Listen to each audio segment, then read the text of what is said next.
This is the January 2026 video edition of the Iowa General Fund Monthly Revenue Memo.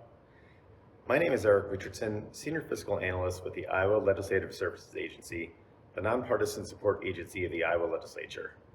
This video covers Iowa General Fund revenue for fiscal year 2026 year to date.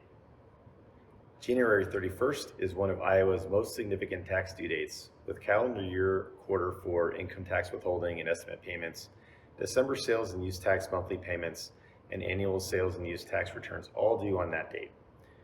Outside of general fund receipts, the December monthly motor fuel tax payment is also due January 31st. Due to accounting procedures, it is not possible to provide revenue updates at the start of the month until all transactions have been processed. For January 2026, the issues were eliminated with transactions processed on February 3rd. Through February 3rd, net general fund receipts decreased by negative $374 million and minus 7.7%. This table shows that only one of the three main sources of Iowa general fund revenue have increased during FY 2026, with individual income tax down 14.8%, sales and use tax up 6.9%, and corporate income tax down 32.7%. Meanwhile, franchise tax is down 26.2% after a strong FY 2025. 2024 Iowa Act Senate File 2442, the Individual Income Tax Rate Act, lowered the individual income tax top rate from 5.7% to a flat 3.8% as of January 1st, 2025.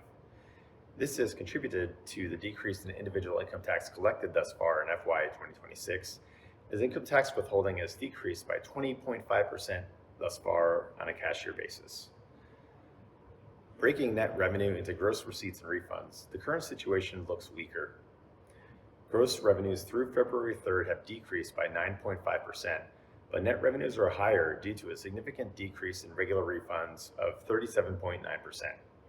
This is primarily due to fewer pass-through entity tax credits being redeemed in FY 2026 compared to FY 2025.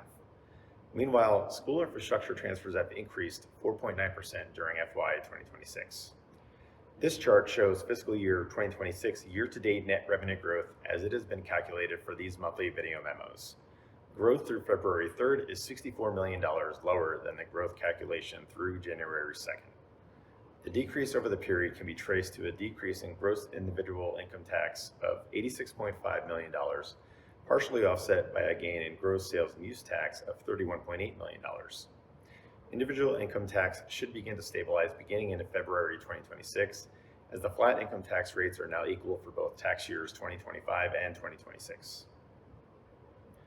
In summary, net revenue growth decreased from January 2nd through February 3rd, and overall growth at negative 7.7% remains above the negative 8.8% growth rate estimated for the entire fiscal year by the Revenue Estimating Conference.